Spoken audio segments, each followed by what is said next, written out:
Judy Bennett as Sally Clough in Fit to Plead by James Fairfax.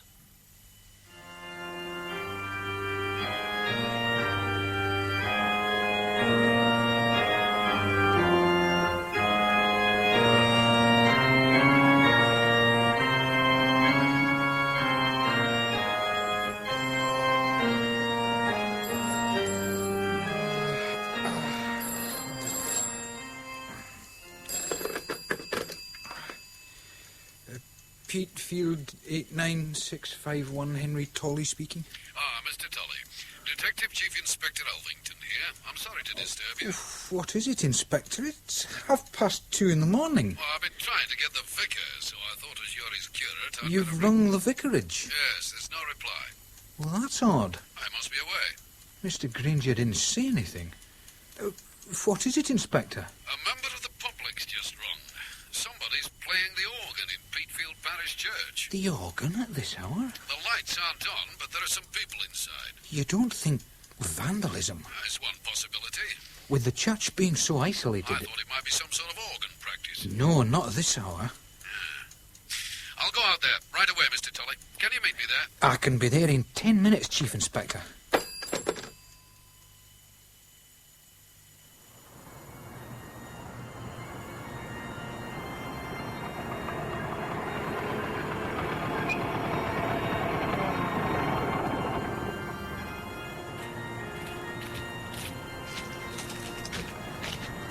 Chief Inspector Elvington. Ah, sorry I had to send for you, Mr. Tolley. Who can they be, these people in the church? It's not easy to see through the stained glass, even with a full moon. Oh, they're holding candles. Yeah, and they're dressed in white. What have they got in their faces? They look like hoods. Are there any vehicles around? I haven't had time to check properly, only just got here myself. All the doors are locked. They must have keys. Unless they've forced a window. No sign of that, I've checked. Look, one of them's taking his robes off. Eh? Aye. And he's lying in front of the altar. This is witchcraft. Hey, it's a woman. Desecration. Oh, they're standing over her. They're holding hands.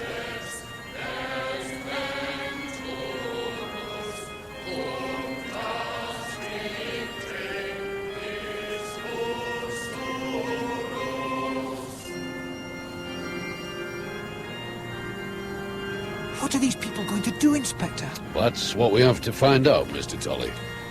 How? By going inside. I should have brought my keys. We'll have to knock on the door and see what happens. But do you think... do you think they'll be violent? Oh, I doubt it. I'm not a violent man. Neither am I, unless I have to be. Here goes, then. Open this door. This is the police. Open the door. They're running for it. I'll go round to the back. Will you stay here, Mr. Tolley? No, I'll come with you. You may need help. There's about a dozen of them. What do you intend to do? Ask them some questions. This may be routine to you, Inspector, but for me It's new to me, too. They don't teach witchcraft at police college. A van! They're going to get away! Damn! No hope of getting the number. Are you going to follow them, Inspector? Well, I don't even know if they've committed an offence yet. Trespassing a church isn't a crime. Ah, that's the door they got out by. It was locked when I tried it. The key was never left in the lock. No, it isn't in now, either. Let's take a look inside.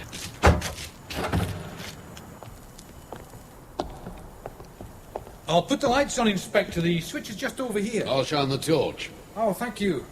Here it is. Oh, that's better. Now we can see what we're doing.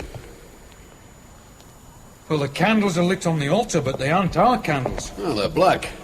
Black candles. And what's that on the altar? It looks like a skull. It is a skull.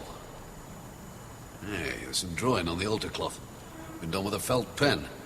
A circle. And inside the circle is a 5-pointed star. That's the traditional symbol of witchcraft.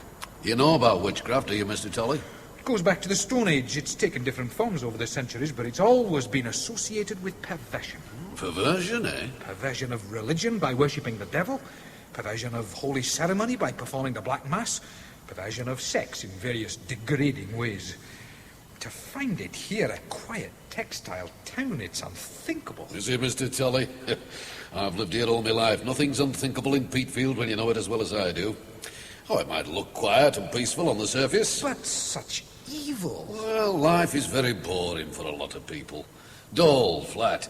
All these black stone buildings, the row of back-to-backs, the mists. The sort of thing they've been doing in here tonight. It obviously gives them a kick. Oh, here's one of those robes. Aye, the lady hadn't time to get dressed. It's in two parts, a sort of hood with eye holes to cover the face. That underneath part's made out of a sheet. So degrading. I'd better take possession of all these objects and pursue my inquiries.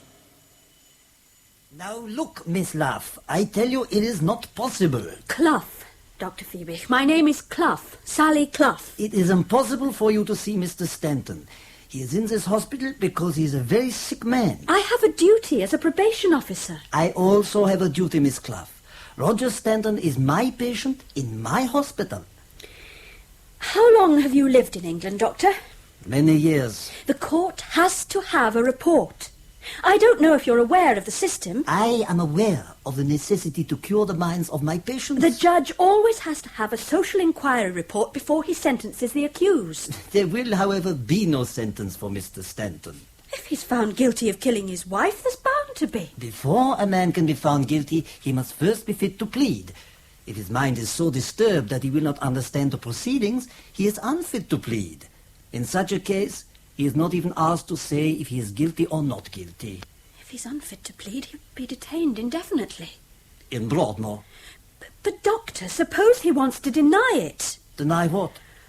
That he battered his wife to death with a poker. If he is unfit to plead, there is no further trial. The law does not allow it. Not even when the accused is a solicitor, like Mr. Stanton. I have been told to do a report. I shall send to the judge a very detailed report on Mr. Stanton's condition. And there will be a report also from my friend, Dr. Clarendon. The prison doctor, yes.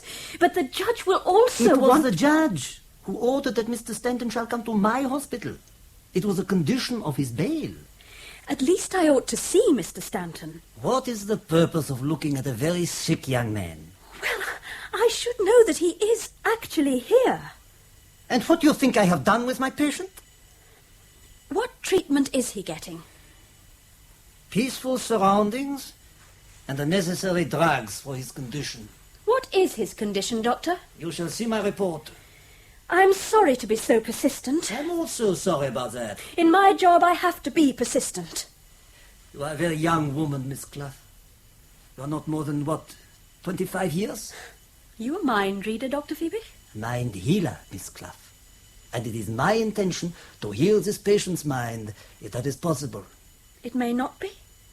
So many questions from such a young woman. Perhaps I may also ask a question. How long have you been a probation officer? Nearly a year. That is a very short time.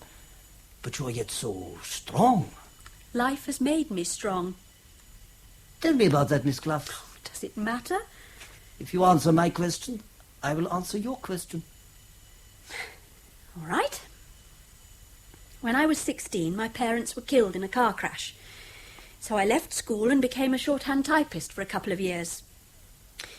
Then I went to Australia, and then New Zealand, and worked my way around till I'd seen all there was to see. All? Enough. When I was 21, I came back to England, started studying again, and here I am. But I don't need psychoanalyzing. Many persons who say that are not correct. Dr. Phoebe, what is Mr. Stanton suffering from? He is deeply depressed, and we believe that he has a schizoid condition. Schizoid? Can that come on suddenly? Sometimes. I don't know Mr. Stanton very well, but I've seen him in action in the magistrate's court, and I've given evidence in some of his cases. I remember the very first time. He must have realised I'd never given evidence before, and he led me through it very considerately. He's a very kind man. Many of my patients are kind persons. He was brilliant. He did more criminal cases than any solicitor for miles around. Schizoid means a split mind, doesn't it? An acceptable definition. How does he show it? Roger Stanton is grossly deluded. What are these delusions, Doctor? Professional confidence. But the delusions are completely fanciful and of a most sensational nature. There's something that disturbs me about this case, Doctor. In my job, I see a fair number of prisoners. Yesterday, one of them told me he'd had a tip-off, on the grapevine, that Roger Stanton had been framed. You should inform Mr. Stanton's solicitor. I have. I rang him this morning, Martin Hensley. He's Mr. Stanton's senior partner. He didn't seem interested. Should he be interested in such a rumour, Miss Clough? You're not going to let me see your patient, are you? Correct. So I shall have to report all this to Miss Bordell. She's my boss. Fortunately, I do not have any boss. This is a private hospital. I am the owner, and the decisions are made by myself only.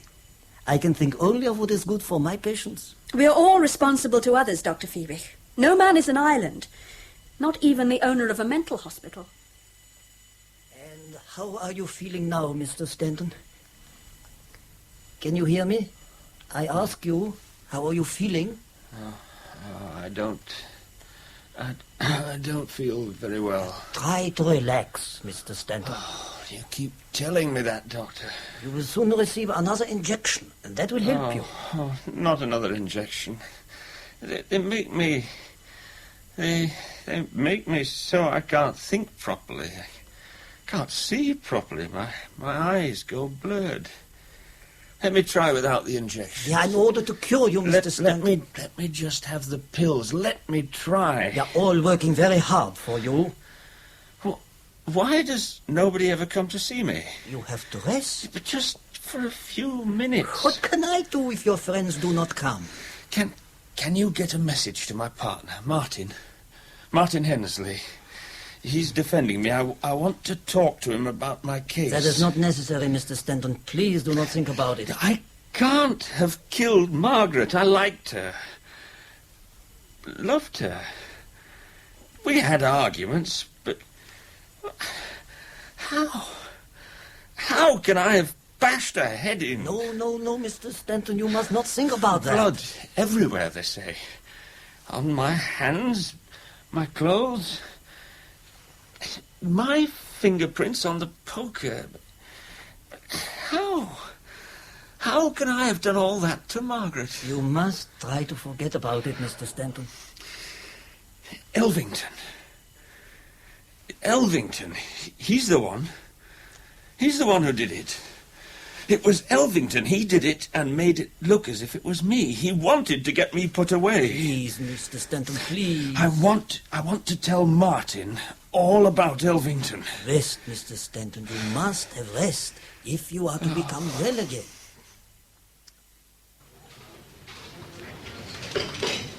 Another coffee, Sally? No, thank you, Miss Bordell. Well, you were quite right to come and tell me. I had to go straight to the top. I'm not sure you did right before you came. There are procedures, Sally. There are proper paths. The most direct path may not be the best path. It may lead you through a minefield. You knew that Roger Stanton had a solicitor acting for him, and you should have obtained his permission before you went anywhere near that hospital. When I phoned Martin Hensley about the tip-off, he didn't want to know. I don't think he's very bright. I've watched him in court a few times. Oh, he's polished and not bright. Well, whatever you think about Mr. Hensley, he is Stanton's solicitor. You should have gone to him first.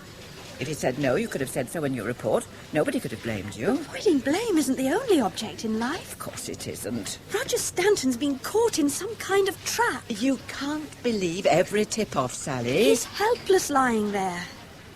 To get locked away for life. I think that's what Dr. Fiebig wants, so that he can shut Stanton's mouth.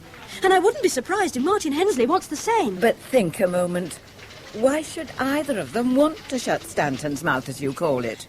I don't know yet, but I'm sure that's what they're doing. Sally, this is dangerous talk, loose talk, irresponsible. Now, you've done very well since you came to us. Don't spoil it all by too much emotion. You must never get involved with your clients. You must remain detached. How can I in a case like this, Miss Bordell? Go and see Mr. Hensley and try to do everything according to the book. You'll find it's the quickest way in the end.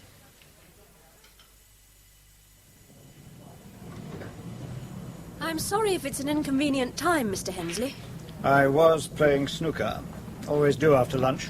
That's what this club's for, Miss Clough. I rang you yesterday about that tip-off. How could I forget it? And this morning I've been to the hospital. Yes, I know. I was very cross when they told me. You know? Small place, Peatfield. Tight little place. Everybody knows what's going on. You should have come to see me before you went to Phoebix Hospital, you know. I apologise. Either I'm representing Roger or I'm not. I want to do the best I can for Mr. Stanton. So do I. So do we all.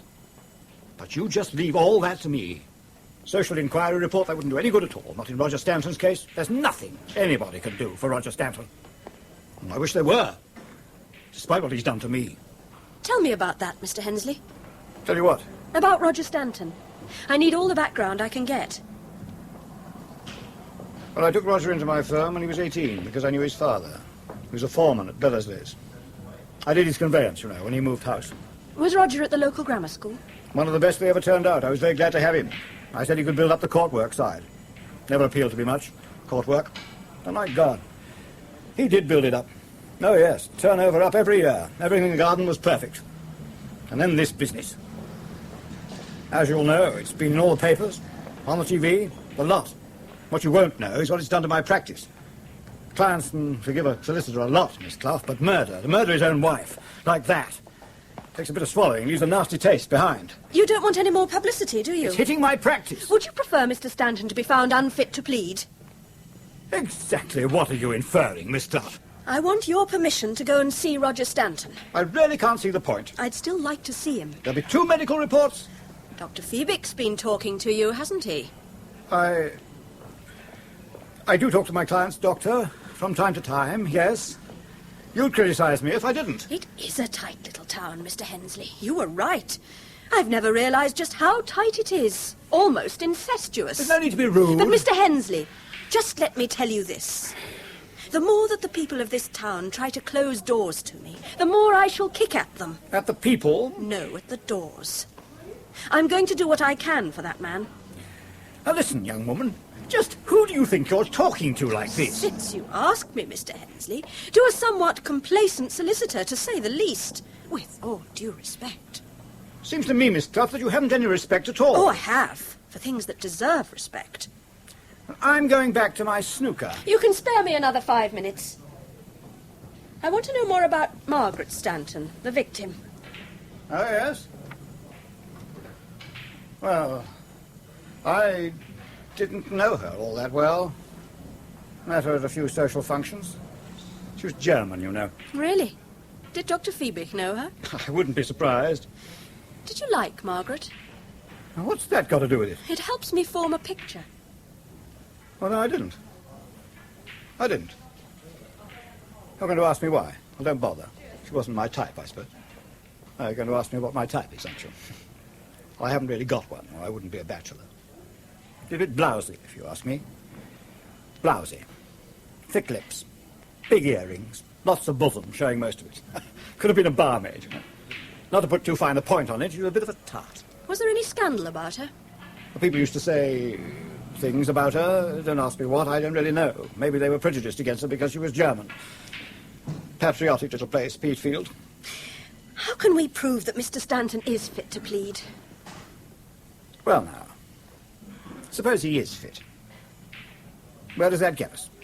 If you've read those statements, it's all nail on, you know. Either way, he's inside for years and years, and Broadmoor's a lot better place than Dartmoor. To prove he is fit to plead, what evidence would we need? Medical evidence. But his own doctor's against him. So is the other side's doctor, Clarendon. I don't intend to give up, Mr. Hensley. Believe me. Goodbye, my dear. I'm so glad you called. Smithson? Sir? You got a phone book there? Certainly, sir. I want to make a call, Smithson, to the Chief Probation Officer, Miss Bordall.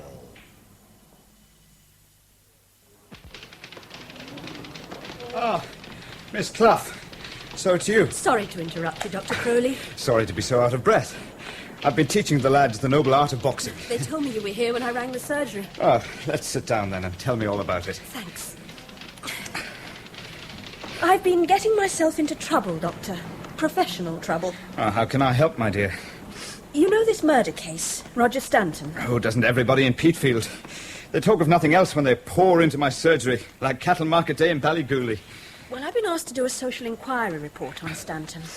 But I've been to Dr. Phoebic's hospital, and Phoebic won't even let me see him. Old bullet head. He wouldn't.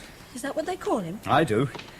What's wrong with him? Oh, he means well, but he likes trying offbeat ideas on his patients. He says Stanton's unfit to plead, and so does Dr. Clarendon. Old Clary wouldn't know much about it. He'd look at Phoebic's report, ask Stanton his name, tell him to touch his toes, and then write out Phoebic's report again in his own words. Charming fellow, but one thing Clary cannot tolerate is work. Oh, it gets worse all the time. Wish I could help. Do you know Roger Stanton? I've seen him at the squash club, but I doubt if I've ever said to him more than, "This shower's bloody hot," which it always is. He's a damn fine squash player. He was.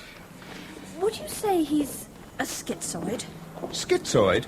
Roger Stanton? Never. But I haven't seen him since since the murder. Whoever did it. It certainly wasn't an accident. Stanton should at least have the chance to fight the case. But that means finding a doctor who says he is fit to plead. Shouldn't Martin Hensley be doing all this? Hensley's as unhelpful as Phoebe. If you take the same attitude, I shall think it's me at fault. Odd you should say that, Miss Clough, because I can't help you. Oh, this is all I needed. Stanton can't be moved from Phoebic's place without a court order. For which I need medical evidence. Which I can't give you because he isn't my patient. And Phoebic wouldn't let me cross the threshold. You know, Miss Clough, after careful diagnosis, it's my considered opinion that here we have an interesting case of cleft sticitis. Is there nothing we can do? Well, there is one possibility. Not that I'm advising you to take it, Miss Clough. You'd probably be in contempt of court, and that could mean trouble for both of us. So if ever you say I put the idea into your head, I'll deny it before all the angels in heaven. Tell me, Dr. Crowley, please. If Roger Stanton were to... how shall I put it? To decide to walk out of that hospital and happen to find his way into my surgery and said he felt ill and asked me to examine him, I'd be bound to do so. And if I found him mentally fit, well, I'd have to be honest about it. Oh, I can see daylight at last. Don't blame me if you go to prison. Do people go to prison for trying to help other people? Yes. Well, thank you for your help, Dr. Crowley. Oh, I've done nothing except give you highly dangerous advice. Oh, one more thing. Is there anything you can tell me about Margaret Stanton? If Roger didn't kill her, we've got to find out who did, and that means motives. One of my women patients did give me a bit of gossip not long before Margaret Stanton died. Oh, I'm sure it's a load of old bull. What was it? You remember that night some people were found in the parish church and left that skull and all that? Very well indeed. Well, it was about a couple of months ago, I suppose, a week or two before the murder. Well, this patient of mine said they were a witch's coven. That's the word for it, isn't it? Yes. Local people. All of them, she said. And according to her, the priestess of this coven was none other than Margaret Stanton.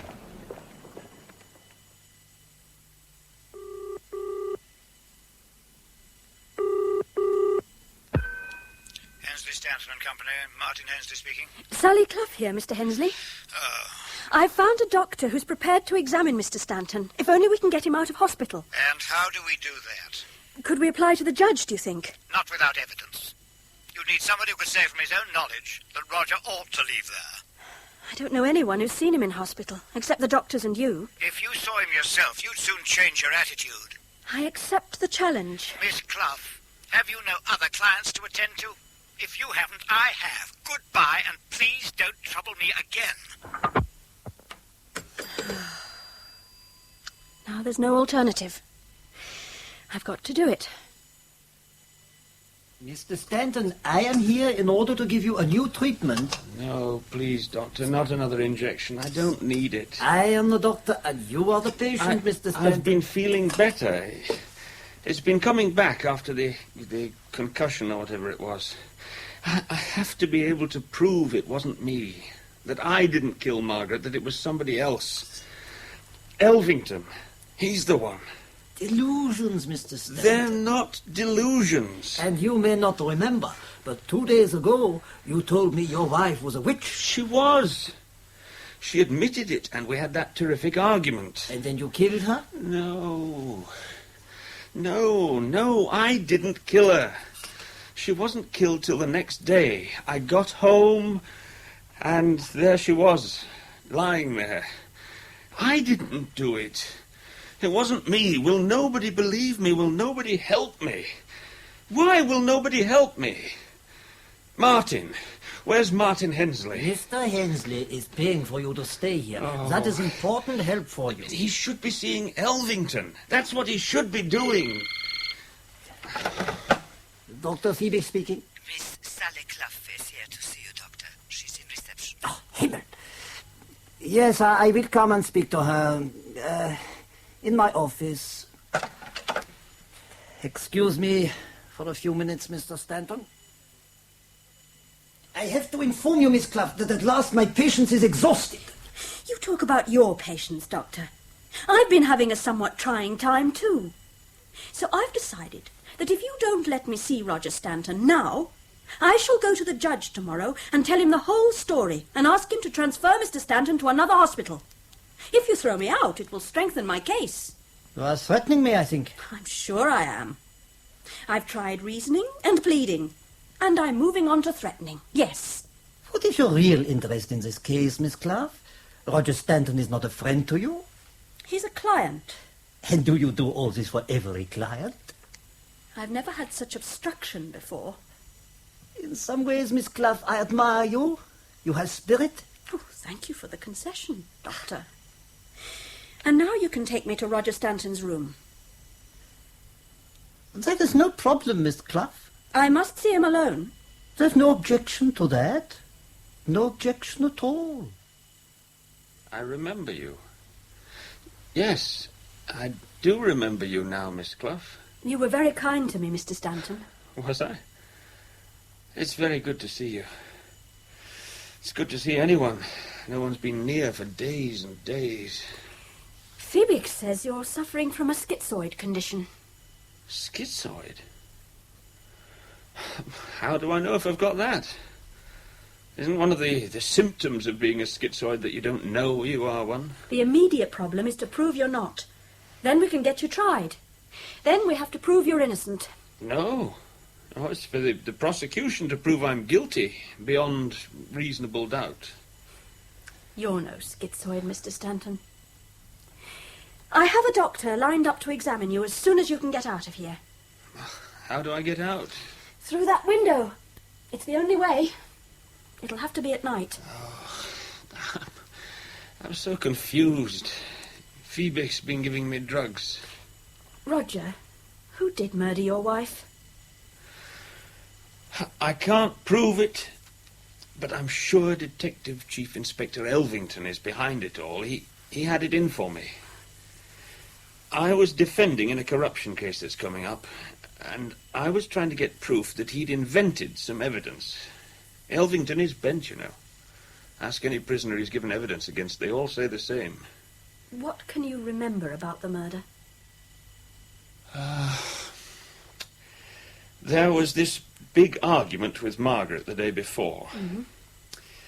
I'd seen her go to the phone, look up a number in her diary, and then speak to someone about that business in the church, the witchcraft thing. She was obviously there when it happened. You never suspected anything like that? Oh, it was a hell of a shock. And so we had this argument, the neighbours heard, and things got thrown and broken. And the next evening, when I got home, I found Margaret in the living room, and there was blood everywhere. And then everything went blank, and the next thing I remember is being in hospital and Elvington was asking me questions. Whoever killed Margaret must have been hiding and attacked me from behind, knocked me out, and then made it look as if I'd killed her. The police say I got hit on the head in the struggle with Margaret, but there was no struggle. How can you prove that Elvington's involved? I think the secret lies in that diary. There's a telephone number, and I think it's Elvington's. Who has the diary? Guess. Not... Yes. He's in charge of the case. The diary isn't referred to in the prosecution statements. There isn't even a reference to witchcraft. Elvington wouldn't want it, would he? Did you tell the police about Margaret's phone call? I couldn't remember that part then. I've had a lot of time to think while I've been in here. I don't see why Elvington should kill your wife and frame you for it, even if you were going to expose him in the corruption case. If he didn't do it, he's shielding the man who did. Or the woman. Well, yes. Elvington says you admitted killing Margaret when he interviewed you. Putting on the verbals. It's the oldest trick in the Crooked Copper's book. Elvington does it in case after case. He just invents things that have never been said. What can be easier? And the accused doesn't have to sign anything. Roger, do you trust your partner? Martin? Why, yes, of course. I owe everything to Martin. He isn't burning with enthusiasm about your case. He's a bit vague sometimes, is Martin. But he gets there in the end. He seems to accept that you've gone completely, well, round the bend. But you're every bit as sane as I am. Well, I think I'm still sane. Well, when I first came in here, I was a bit off it, I admit. Everything seems so hopeless. To lose Margaret and get accused of doing it. And everything seemed to point against me. I don't blame Martin for drawing the wrong conclusions. I expect Phoebic's taken your clothes away. Burnt them, I shouldn't wonder. Does your watch keep good time? What? Yes, perfect. Yes, it agrees with mine. Don't let Phoebic give you any more pills today. Pretend to swallow them, but keep them on your tongue.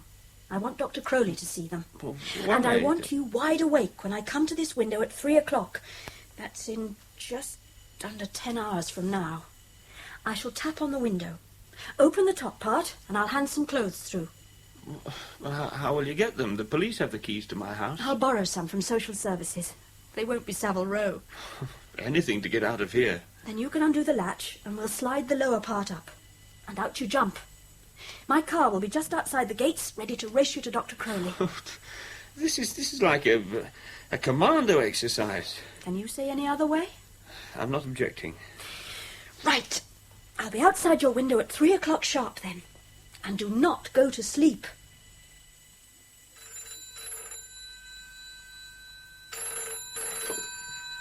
Sally Clough speaking. Mary Bordle here, Sally. Oh, hello, Miss Bordle. Sally, I know it's nearly 9 o'clock, but I must see you. It's very urgent. Tonight? Yes. Oh, can't it wait till tomorrow? I think not. Well, all right, yes. But where? Could you possibly come round to my flat now? Well, yes, if it's urgent. I'll be there in about 10 minutes. I've been so very worried about you, Sally. About me? I'd hoped I'd made myself clear when I saw you this morning. I told you not to take any further step in this wretched Roger Stanton business without getting Mr. Hensley's permission. I don't know why you say wretched, Roger Stanton.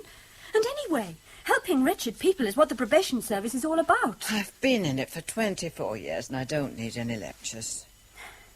You went to the hospital again this evening? Yes, Miss Bordle, I did. And saw Mr. Stanton? Yes. I couldn't believe it when I heard.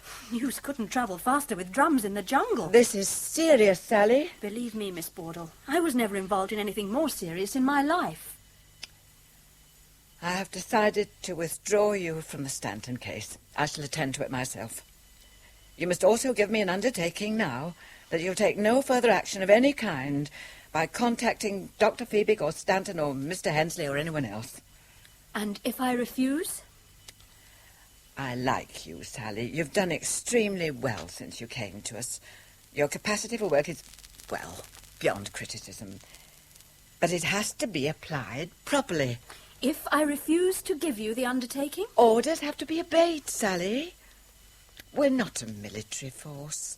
I hope the discipline is reasonably informal. I never stand over my probation officers in normal circumstances. But orders You are standing over me now. For the good of the service. I'm thinking of the good of a man who's caught in the most cruel trap. He needs my help. My instinct is to give it. Can that be wrong, Miss Baldwin? Your instinct isn't wrong, of course it isn't. But we cannot always do what our instincts tell us, now can we? That way lies all the human wretchedness that you and I deal with every day of our lives. Prisons are full of people who only know how to obey their instincts. So, if I refuse the undertaking and continue to help Roger Stanton? You will be suspended until the probation committee have considered the matter. Well, that's plain. Do try to see my point of view, Sally. Don't throw your career away. Miss Bordle, do you think Roger Stanton did kill his wife? That has nothing whatever to do with either you or me. It's for the court to decide, not the probation service. There is evidence that his wife was a witch. A what? A witch, so-called. What evidence? Roger's wife had a diary. Roger's wife? This diary probably has a telephone number that could lead us to these witch people, and the one who killed her. My dear Sally, you're living in fairyland. I'm going on with this, Miss Bordle. Yeah, I've done everything I can to help you, Sally. Whatever happens, nobody's going to blame you. Think again, please, before you burn your boats. I'm sorry, Miss Bordle. Good night. One does one's best. One does one's level best for people.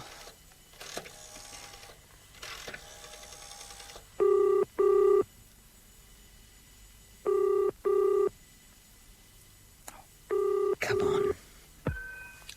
Councillor Sugden here? Councillor, this is Mary Bordle. Oh, hello, my dear. Sorry to trouble you at this hour. We public men are always on duty. That's what I always say. With the chairman of the probation committee being ill. Miss Stevenson, I yes. thought I'd better have a word with you, Councillor Sugden. I'm having problems with one of my young officers, Sally Clough. Oh, I remember her. Bright little thing. What you been up to? Well, Sally's being very foolish. I wonder if you could have a word with her. She might take more notice of you. Anything to help, my dear. Tell me all about it, and I'll have a word with pleasure. Well, it's rather urgent, but the position is this. You see, it started when I put her onto the Roger Stanton. Well, I don't usually go calling on young women at 10 o'clock at night. If it's official business, Councillor Sugden. Of course it is, Miss Clough. No need to apologise for that. No.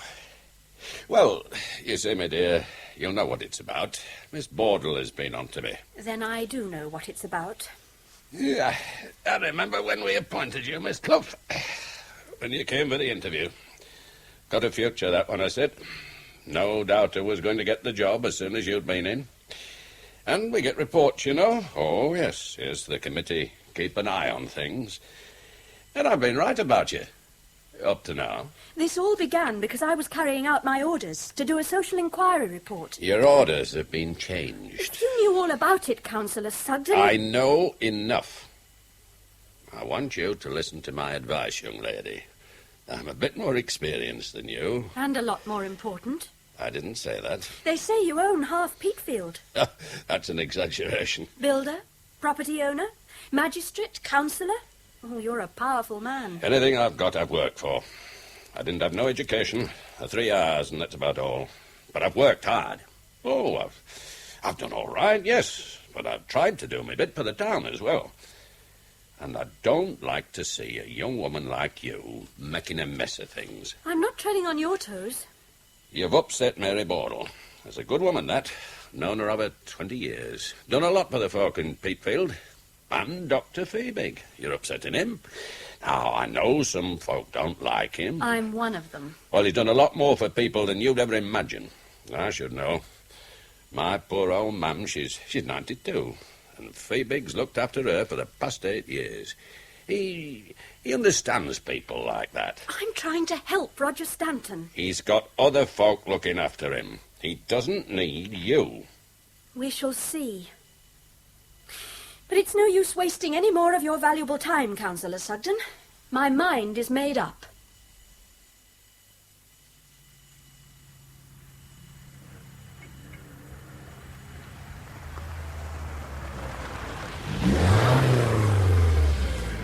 Hello, Miss Clough.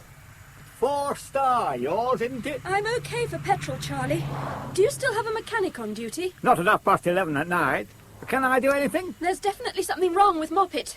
Carburettor or plugs or points or petrol or something. Now, first tell me what it's doing wrong, dear. Well, she's difficult to start, especially when she's warm. And I've got rather an important job to do tonight. Robbing another bank, are we? Not exactly. Get away, Carre. I should make a better one if I were you. Begging your pardon. But robbing a bank in an MG midget. I've got to help a client. And Jay registered at that. Don't be so rude about Moppet. Pull her across to the service bay, Miss Clough, and I'll have a look. Things I do for you, me darling. And I love you for it, Charlie. You know I do. There's no need to apologise, Miss Bordall. It's good to see you again. Things can get a bit lonely in here at midnight. Well, I was glad you happened to be on duty, Mr. Elvington. There's a very worrying matter. Concerns the Roger Stanton case. Oh, yes. One of my junior officers was asked to prepare the social inquiry report. I thought so. You know about this? Miss Sally Clough. What do you know about it? Quite dishy, isn't she? Quite what, Chief Inspector? I mean, she's a very nice young woman. She's very likeable. But she's been upsetting people, poking her nose in a bit too far. So you've heard. That's part of my job, Miss Bordall. To keep me here as close to the ground as I possibly can without actually falling on my face. I have heard it suggested that the murdered woman in the case... Margaret Stanton. Yes, that she was involved in witchcraft. Well, she was. Oh? Well, there are definite pointers. She was in on that moonlight mumbo-jumbo in the church. Have you evidence? Wouldn't stand up in court. But people tell you things, you get hints, you pick up traces here and there. We've reason to think there's some very prominent people in Peatfield are mixed up in this witchcraft thing. But the closer you get to the centre, the harder it is to get the facts. They sew their lips together. There's a conspiracy of silence. Well, as you'd expect. Not the sort of thing people want splashing about, especially when one of them's been murdered. Do you know who any of the other witch people are?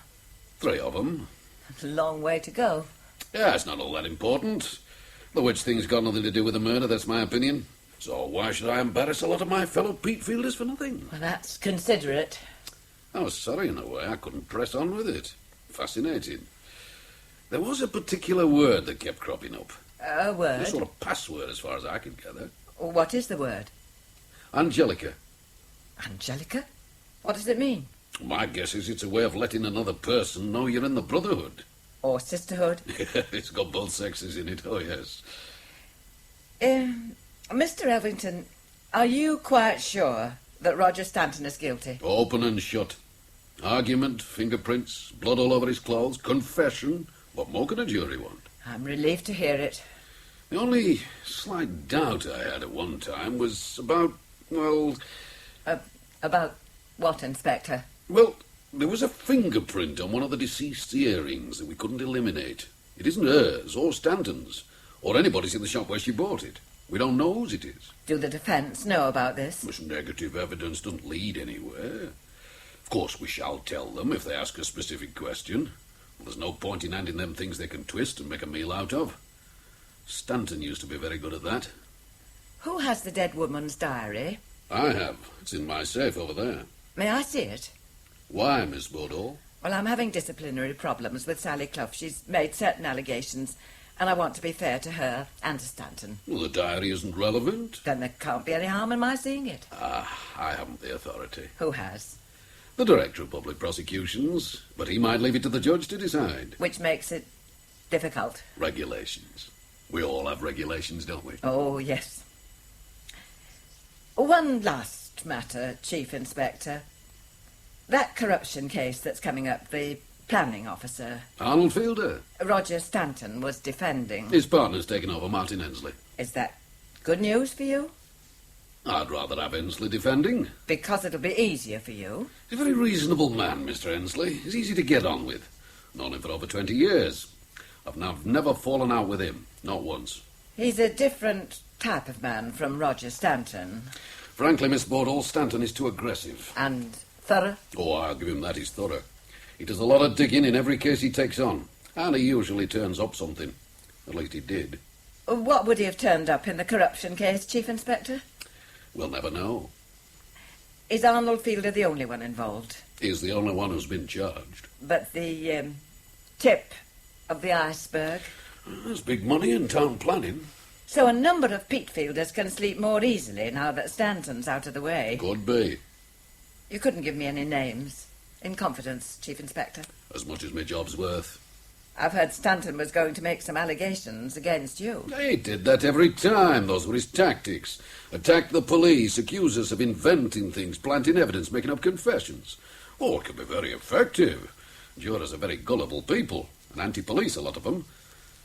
But Stanton won't be trying those tricks again. Oh, no. That young man has done it for the very last time.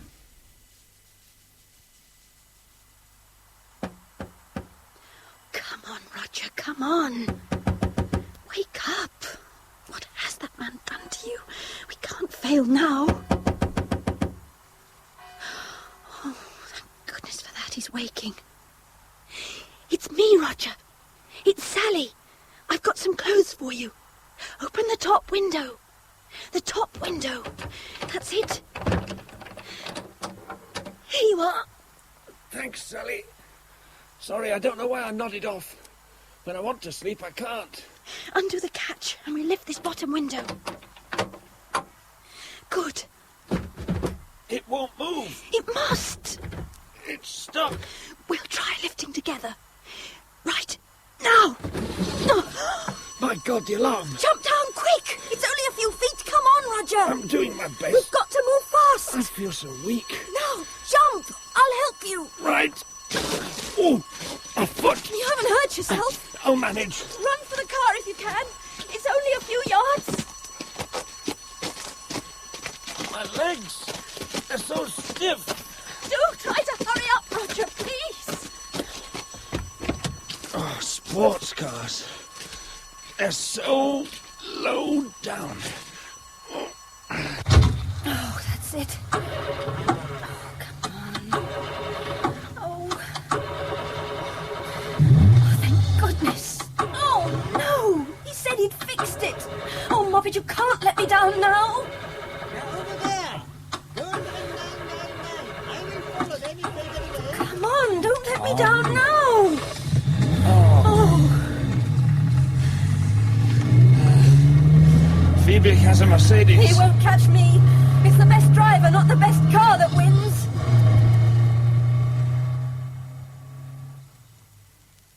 Thank you for coming here so quickly, Chief Inspector. Did you get the number of the car, Doctor? It wasn't possible. Was the other person a man or a woman?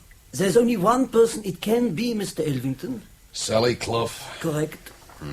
Oh, we'll have him within hours. Good. That is very good. If we don't get Stanton by the time the court sits at 10:30, I'll have to inform the judge. He'll issue a bench warrant for Stanton's arrest. That will be necessary? It's routine.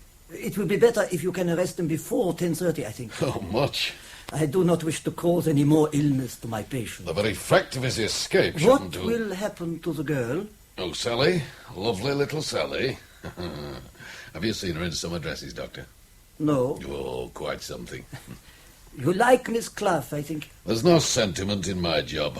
When we get our hands on that young lady, it'll be contempt of court for her.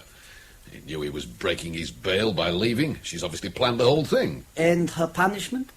12 months. 18. I shall not wish to make any charge against Miss Clough.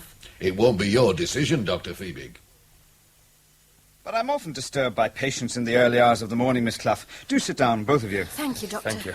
Would you like a cup of tea or something? We've no time, Dr. Crowley. On the run. If they get us before you've examined Roger... You realise that I'm not an expert in psychiatry. Of course, there's a lot of mumbo-jumbo to it. They don't know much more about it than I do, or any other reasonably intelligent person. Nobody really knows how the human mind works. It's the most intricate piece of machinery that evolution has produced. I'm sure it is, Dr. Crowley. But don't you think we ought to get on with the examination? We've only read the first line on the first page of the Book of the Human Mind. Either they get better or they don't. And most of them do, whatever you do to them. Modern medicine in a nutshell, Roger. Now, what's wrong with you? Well, only that I've been a bit bowled over by all this. Finding my wife like that, and being accused and then kept in that hospital. Anybody who goes into Phoebe's place and isn't depressed when he goes in certainly is when he comes out. I don't quarrel with that. Clough is a patient of yours. She is on my list, yes. Oh, we want to see her. It's urgent. We think she might try to contact you. Oh, why should Miss Clough try to contact me, Inspector? Well, I can't explain now, Doctor, but if she does, will you give me a ring? I can't deal with this now, Inspector. I have a patient who's bleeding. I see. I'm sorry. I must have a patient who's bleeding. Several of them. Did you bring the pills, Roger? Yes, they're here. Now, let me see. Ah, I thought so. Phoebe's speciality. The rest of the profession gave these up years ago. Are you religious, Roger? Well, not specifically. Meaning what? Well, it's all very wonderful and well worked out and intricate. But how do I know if there's a being behind it all, pulling the strings, listening to my thoughts, and writing it all down in a great big book? A somewhat simplified view of religion. Of course I'm biased. I'm a Catholic. A congenital condition. And our religion is deliciously complicated. Complexity is all, as in Victorian architecture. But the report. We're here for a report and there's so little time. Miss Clough, when you are talking to your patients, do you always ask them direct questions? I think so. Then I commend my method to you. You can learn much more about a person by asking irrelevant questions. And now I've said that, Roger, you'll suspect everything I ask you. I shall try to give honest answers. Oh, a most abnormal patient you've brought me, Miss Clough. Honest answers, indeed. I thought you might want to ask Roger about the case, his case. If I don't forget. There may be a knock at that door at any moment. I shall stall them. Now, let me feel your pulse, Roger. Mm-hmm. Yes. You have a pulse. That is very satisfactory. Is your heart still beating? Rather fast. Excellent. Keep it going. After what Miss Clough just said, I thought I should check in the essentials. Oh, before I forget, did you kill your wife? I did not. Good. What makes you tick? Are you back onto religion? Answer it how you like.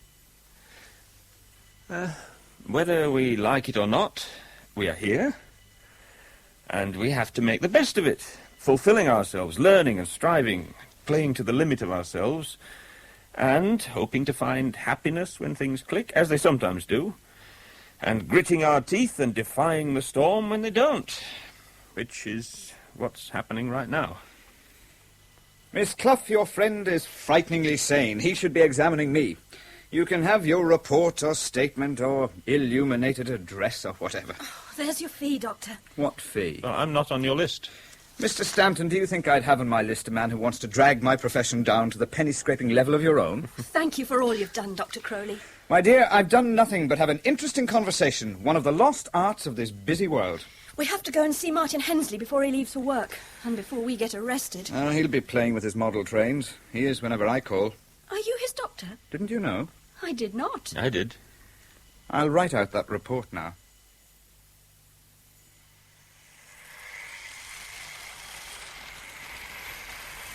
So, you like my trains, Miss Clough? Very complicated. Very impressive, Mr. Hensley. How did you get out of hospital, Roger? I climbed out. Jumped. Is this Miss Clough's doing? I helped, yes. I warned you not to interfere. Someone had to help, Roger. You're both extremely foolish. I tried very hard for you in the magistrate's court, Roger. Now, most defendants in murder cases are remanded to prison, as you well know. Well, I'm grateful, Martin, but it didn't work out at the hospital. Now it'll mean the prison hospital. And there's nothing I can do about that. I wouldn't expect you to try. Well, that's not fair, Sally. Oh, you'll find your saviour to be a very incautious young woman. We've been to see Dr. Crowley. He says there's nothing wrong with Roger. His opinion won't stand up against Feedick and Clarendon. You're very ill-advised to leave that hospital, Roger. There was no other way. It's bound to go against you at the trial. The judge will be prejudiced against you from the start. Mr. Hensley, the police have Margaret Stanton's diary, and we want you to get hold of it. I'll think about it. Think? I may take counsel's opinion. How long will that take? Oh, you're a young woman in a hurry, Miss Clough. You have no patience at all. Your idea of progress is to cut corners. Look at these two trains going smoothly round their tracks. All is well, because I planned it that way, with thought and care. But suppose I try to be smart and speed things up and don't take the trouble to think about it.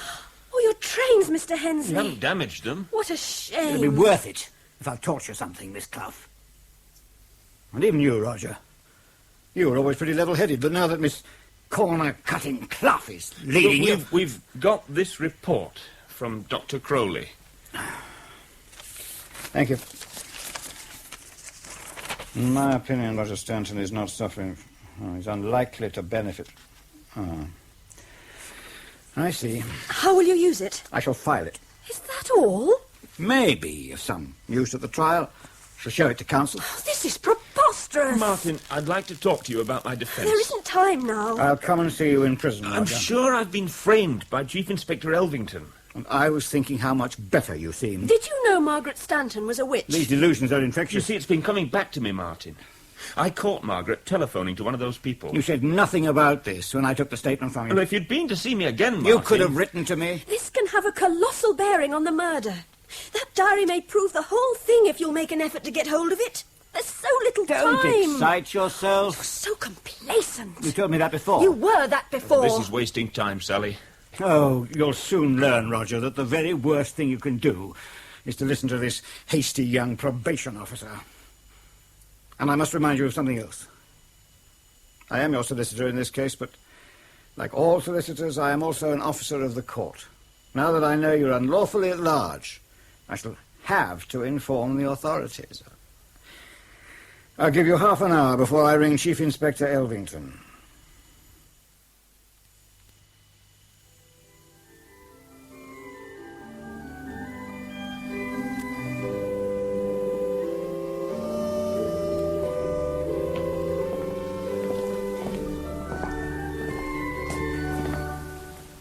Are you looking for me? Mr. Granger?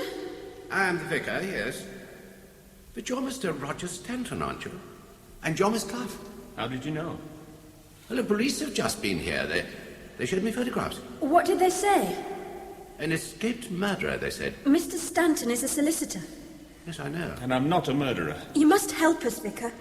We're preparing Roger's case, and it looks as though witchcraft comes into it. This places me in a difficult position. The witchcraft? The police. They were inquiring. We're not asking you to do anything wrong, Vicar. Did you know that Roger's wife was a witch? Well, I did hear something. It has been common talk. That ceremony in here, the night they left the skull, did you find out who they were?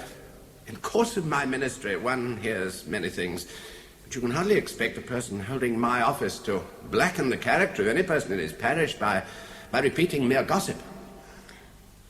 You play the organ very well, Vicar. Oh, thank you. You're kind, Miss Clough. I play merely for relaxation. This is my way of relaxing in the Lord's house, and a means of praising him. Does it give a feeling of power to play the organ like that? Power, Miss Clough? Not power. Elevation, perhaps. Spiritual elevation. Vicar, one of those white robes was left behind that night. Yes. Well, I can show it to you if you like. Come into the vestry. And the skull, Vicar? Chief Inspector Elvington sent them both back to me. Not that I have any use for them either. They have a certain curiosity value. You could have destroyed them. Well, I scarcely applied my mind to the matter. The robe is in here. It is in two parts. The top part, it's a hood with eye holes. The lower part's made from a sheet. What are these brown marks on the front? Blood. Blood? Dried blood. They were analysed. So the police knew about them? It is the blood of an animal. Can we see the skull? Yes, it is in this cupboard. There. Grinning down the centuries. Yes, indeed. He may not be very old. The skulls always grin like that. He hasn't many teeth left. It could be a she. Skulls are usually he's. That's feminine logic for you.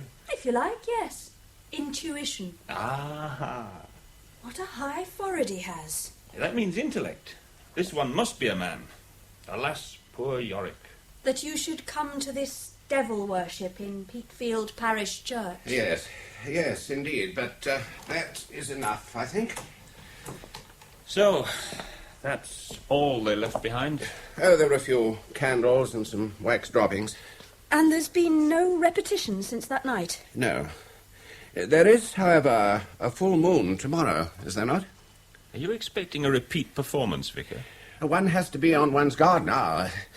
I have arranged for volunteers to stay here tomorrow night. If you would care to join them... We have other things to do. The police. They mustn't find us. Where can we hide, Vicar? Will you give us away? If If I'm asked questions, I shall do my best to do my duty. It is not always easy to say what one's duty is in this modern world. It was good of that friend of yours to lend us her flat like this, Sally. Oh, Celia and I always help each other. We should have gone further away from Peatfield. Let me get you a drink. Something soft, please. I must keep a clear head and get all these drugs out of my system. Roger, you said you were defending in a corruption case. Arnold Fielder, planning officer. A man who wanted to build a house is supposed to have bribed Fielder £1,000. Mm-hmm. Oh, thank you. Elvington fixed Fielder with some admissions he never made. Can you prove that? Fielder had a hidden tape recorder. And the tape? Well, it's quite different from Elvington's account of the interview. Who's got the tape now? Martin Hensley. Is he going to use it? He must. Then what does Elvington gain by getting rid of you? I know it doesn't all add up, but I'm sure that case has got something to do with it. Planning permission is like gold these days. A lot of people in Peatfield have been at it. The Fielder case is only the tip of the iceberg. Then there's Carl Fiebig. I don't see how we can connect him with Margaret's death. Except they're both Germans. I don't like Councillor Sugden. They say he's a millionaire. That man's name crops up too often. I've come across him in case after case, but he's always in the background, just out of sight. Put Sugden on the list, then. You suppose they're all in it together? One big monstrous coven of witches. Working for the CIA? Sally, why should one of Margaret's fellow witches want to kill her? She could have threatened to expose one of them. She could have been blackmailing the one who did it. Oh, we are going to win, Roger. Suppose I hadn't met you. But you have. Rash, hasty, corner-cutting me. Are you glad you came to live at Peatfield? It has its moments. No, it's not a bad place. They're a rough, tough, rude lot of people sometimes, but underneath there's heart and grit. Have you ever seen the snow powdering the Pennine hills as the sun catches them? It's good to be alive then. It's good to be free, good to know that you've years and years of health and hope and effort and achievement ahead. That's what I used to feel. And you will again, Roger. Here it comes. It may not be them. This is it, Sally. We shall win through, as long as we keep our heads. As Marie Antoinette said. Ah, Chief Inspector Elvington. Why, Miss Clough. Good morning. What a pleasant surprise. May I come in? Do, Chief Inspector. Thank you. Oh, and Mr. Stanton, too. Well, well, two birds with a single stone. If only police work was always this easy. Am I interrupting something? Yes. Well, do you mind postponing it for about 20 years? You won't mind, will you, Sally? Nice, patient girl like you. Don't be offensive. I've come to take you both for a ride. Where to? Well, 2 rides, to be precise. You, Mr. Stanton, to Dr. Fiebig's little place. If we'd left it another hour or so, you'd be going to prison. I'd prefer that. You don't have the choice. And where are you taking me? You, Sally, are under arrest for contempt of court. You can have details if you want them. I can use my imagination. If you'd had any, you wouldn't have chosen this hiding place. You don't have that many friends in Peatfield, and we know 'em all. The fight isn't over yet, Elvington. Oh, your fighting days are definitely over. Believe me, Mr. Stanton. Men like you give dishonesty a bad name. Oh, I like that, yes. Very witty. I like witty women. I shall enjoy your company, Sally. You'll be going up into the dock in the Crown Court later this morning, before Mr. Justice Pilkington. Miss Clough, Yes, my lord. I obviously cannot deal with your contempt at the present moment. I realise that, my lord. And so the question of bail arises.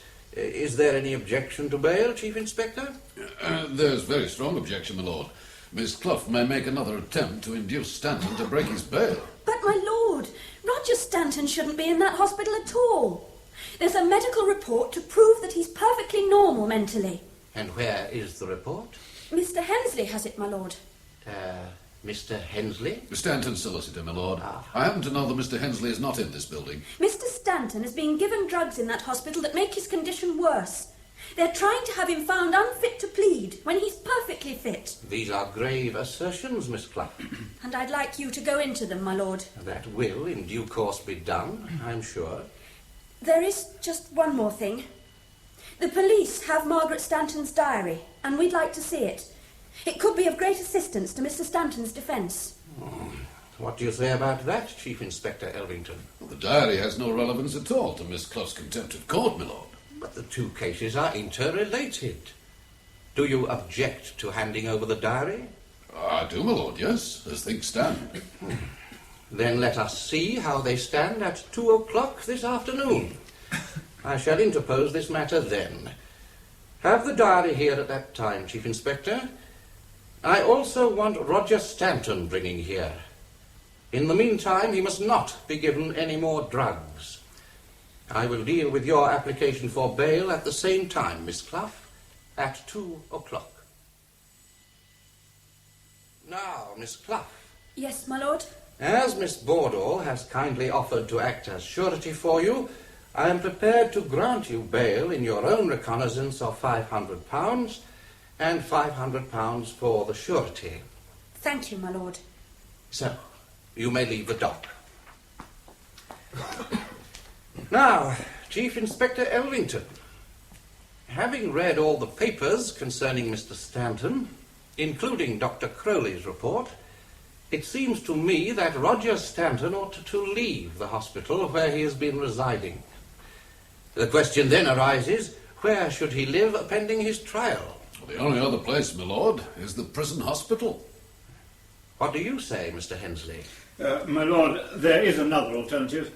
I know it is unusual to grant bail at all in murder cases, but having regard for the accused's excellent character and his unblemished record as a solicitor, I submit that he could be granted bail on terms, despite what happened yesterday. And what terms do you suggest, Mr. Hensley? My lord, Mr. Stanton could live with me. We could obtain 2 sureties, I have no doubt, and my client could report to the police, say, between 6 and 9 p.m. each day. Yes, I agree to those terms. Thank you, my lord. Thank you very much indeed. Now that leaves the diary, Chief Inspector Elvington. I have the diary here, my lord. I direct that it be handed to the defence now. Could it be handed to me, my lord? Well, that is really for Mr. Stanton to say. My lord, I think on the whole that it would be better if Miss Clough and I were to keep it for the time being. Very well, but there must be no tampering with it. I promise that, my lord. It was good of Martin to make that offer about bail. Yes. And to let me stay here. I told you he was all right. I know you did. Did he say when he'd be here? About half an hour. At least that's what he said when he gave me the key. But look, Roger. In this diary of Margaret's, every full moon has been ringed in red, including the 14th, the night the witches were in the church. And today's date, that's ringed as well. You were right about that telephone conversation. Which one? Margaret's, the one you overheard. Now, when you look at the phone numbers in the back of this diary, most of them are obviously Margaret's friends, shops, clubs, etc. There are the names and addresses against the numbers, except for these 4. They're separate. They're written under the name Angelica. Angelica? Do you know anybody called Angelica? Angelica? I don't think so. No, neither do I. Against each of these 4 numbers is just one letter. A, S, J, and M. Is that last one, the one with M, is it separate from the others? There is a bit of a gap. Well, we could ask the telephone exchange for the names and addresses belonging to the numbers. They'd refuse to give them to us. They'd tell the police, but we need to know now. We have to find out where these people are meeting tonight. It obviously won't be Peatfield Church. We have until about midnight to find out. And if we do? We can go and find out who's in this coven. They must know what happened to Margaret. You think one of them killed her? It's a strong possibility. The police don't think so. You mean Elvington doesn't? We could ring the numbers. It's the only way. The only quick way. But they won't just tell anybody where they're meeting. It depends how we handle it. Who's going to do the telephoning? Are you volunteering, Roger? Well, if I felt 100%... Then Sally will have to be the Aunt Sally. Well, if we do find out, we'd better keep it to ourselves. In this town, the only safe person to talk to is oneself. Well then, now, I'll start by ringing that last number with the M by it. 66883. Do I know that number? If you sit near me, you'll be able to hear the conversations. Right. Here goes then.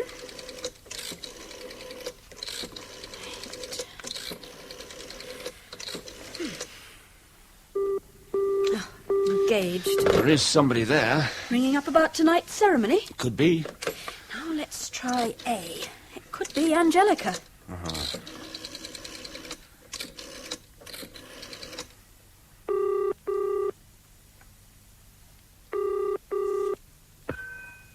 Briggs and Farnham, Alice Briggs speaking. Oh, good afternoon, Mrs. Briggs. It is Mrs. Briggs I'm speaking to, is it? Who's that speaking, please? Who Who is that? My name is Goodbody. And what do you want? I'm trying to contact someone called... a lady called Angelica. What do you make of that, Roger?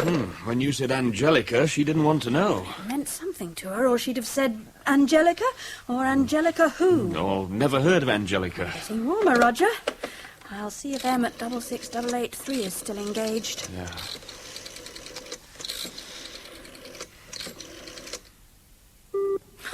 Very talkative. Must be a woman. Roger, are you a male chauvinist? And a bit of a pig. Do your own telephoning. It's a joke, darling, joke. And who are you calling darling? What was that? You called me darling. Me? I did? Your memory was pretty feeble before, but now it's packed up altogether. Now, that's unkind, Sally. Joke, darling, joke. No, but I do call people darling. Oh, do you? It just sort of slips out. You need attending to, Mr. Stanton. But we have work to do. You could still face a certain criminal charge, remember? Yes, I can't forget that. Let's try S. S for Sally. It isn't my number.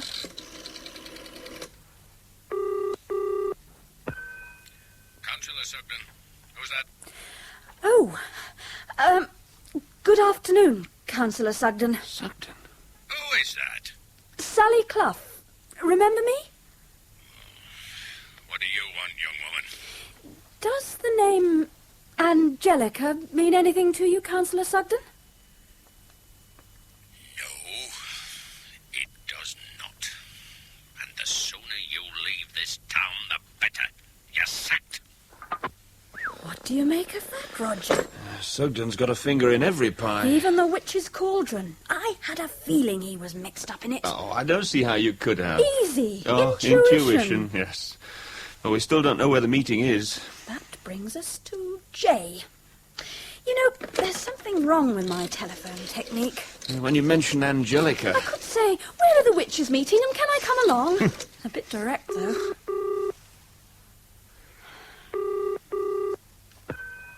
Hello? Who's that? Who's that, please? Joan Halliwell.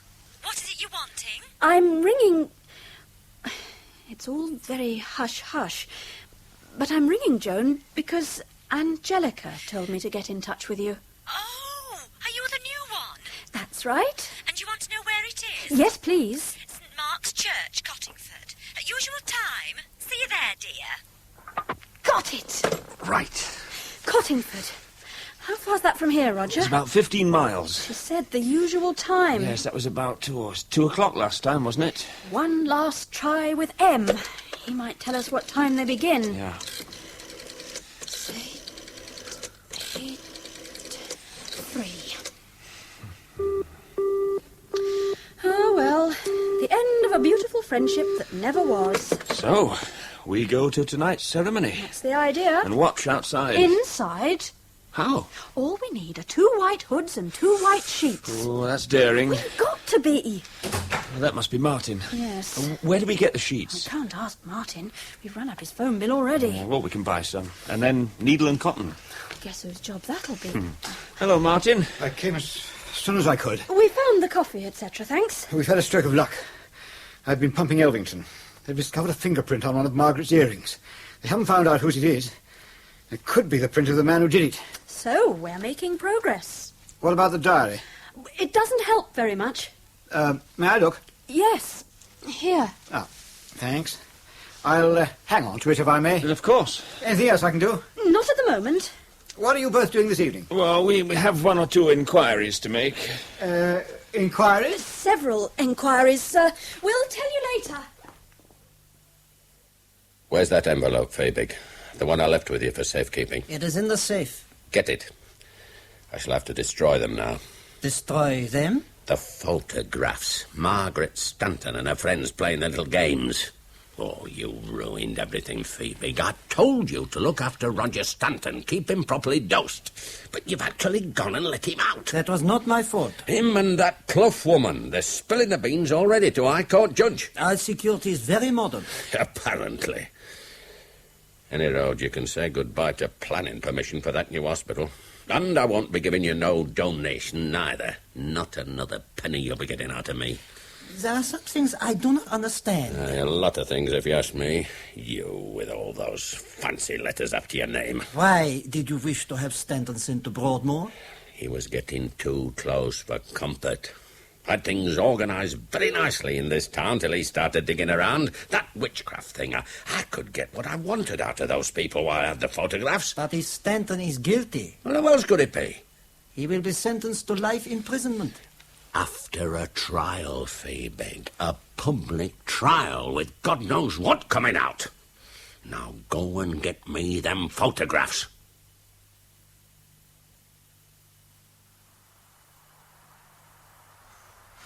Cars should have heaters that work when they've stopped.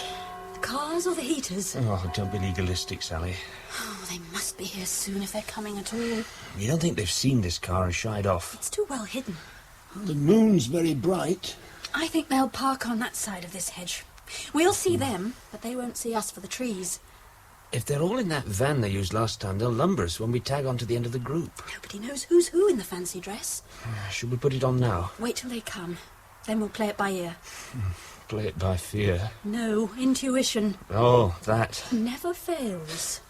Is that a car, Sally? It must be them.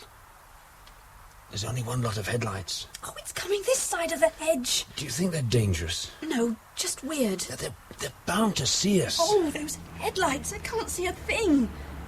It's going to stop here.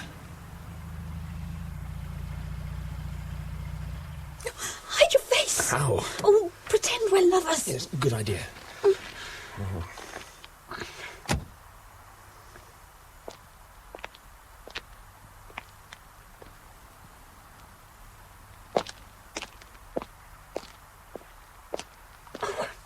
I said pretend, Roger.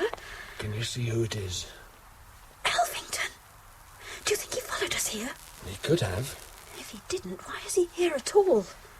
He must be one of them. Did he see us, do you think? Unless he's gone blind. But he may not have recognised us. Never having seen us in this position before. Where's he gone? Towards the church. Oh, I've lost sight of him. It all fits. If Elvington is one of them. My intuition says no. Sally, I wish we had some sort of plan. This playing it by ear. Prefer to follow the music? Well, I'd rather follow it than face it. Look, more cars. This must be the others. 3 sets of lights. Shall we pretend again? Oh, perhaps we ought to. Oh, if this is pretending, what's the real thing like? They're putting on their robe things. Oh, I wish I could see their faces. It's a pity they're in the shadow. We'd better get out and put ours on and follow them into the church.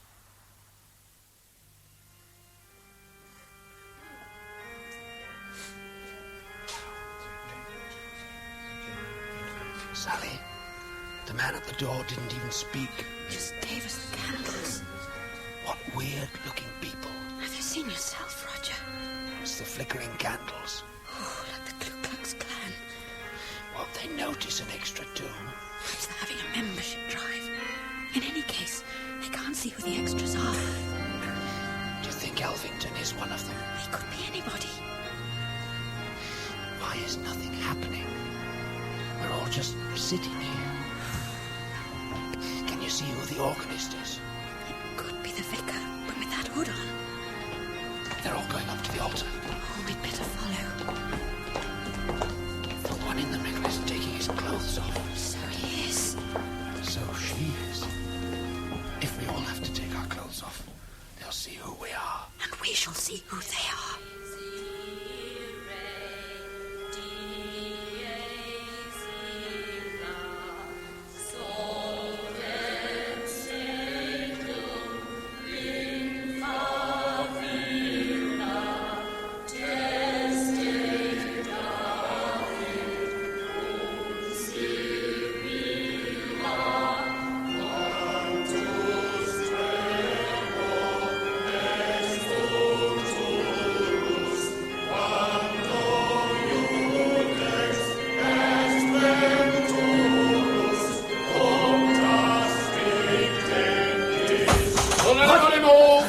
This is the police.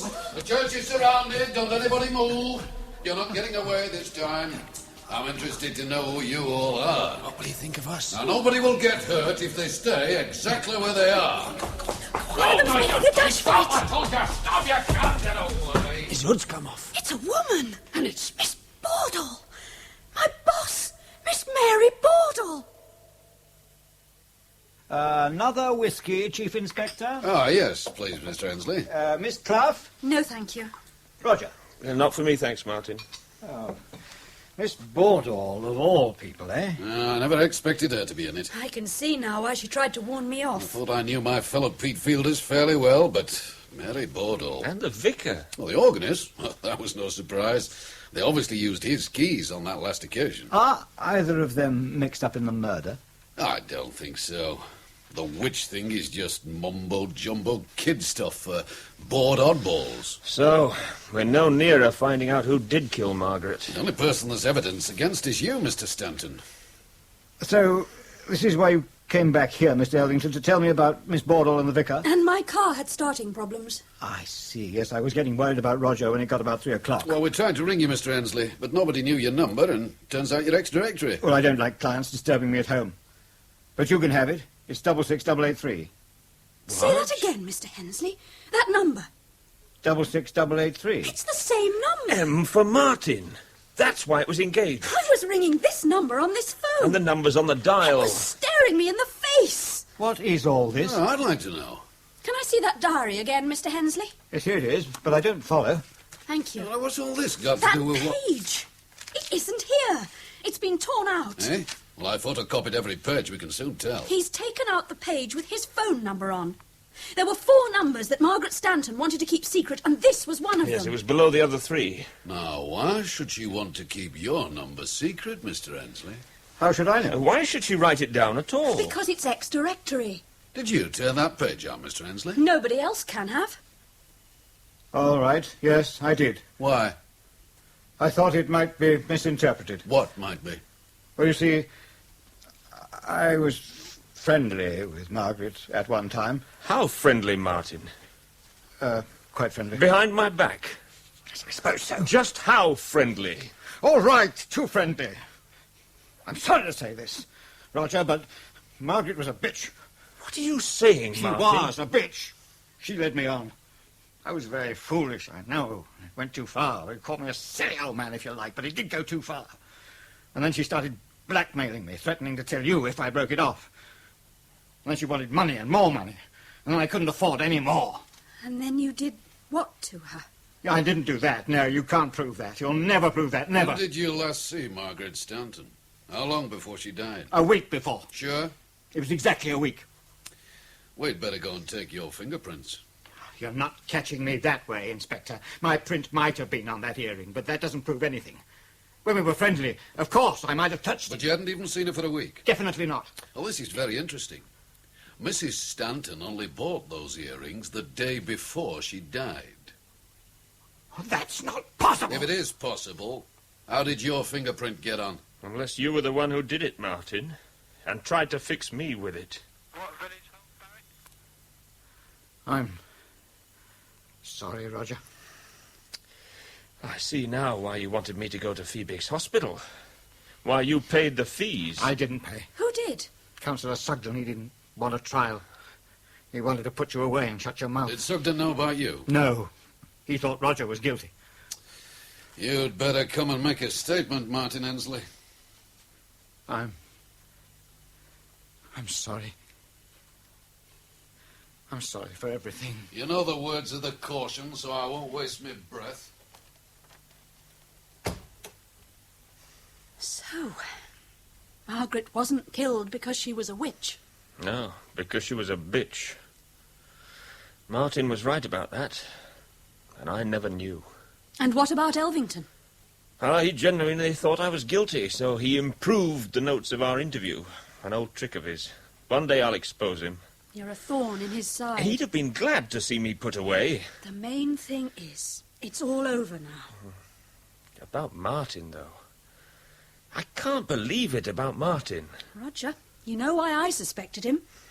Intuition. Yes. Thank you for everything, Sally.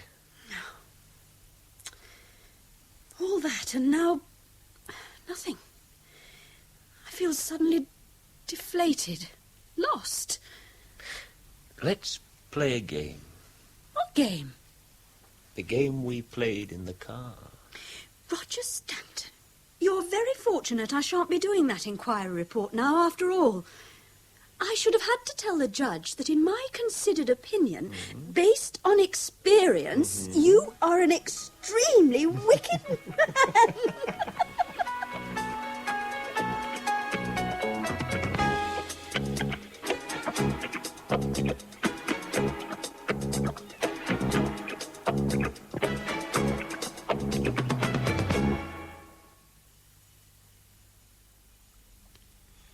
In Fit to Plead by James Fairfax, Sally Clough was played by Judy Bennett and Roger Stanton by Paul Chapman.